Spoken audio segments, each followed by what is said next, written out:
Tolong dari pihak YouTube jangan terlalu pelit lah soal algoritma buat kami para konten kreator video yang asli. Jangan terlalu pelit.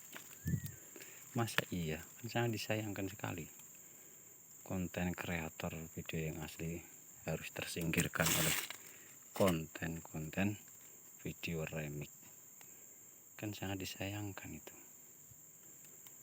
Jadi para konten kreator nggak bakal bisa berkembang kalau seperti itu.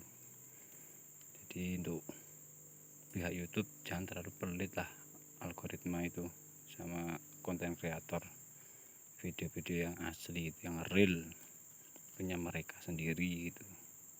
Oke.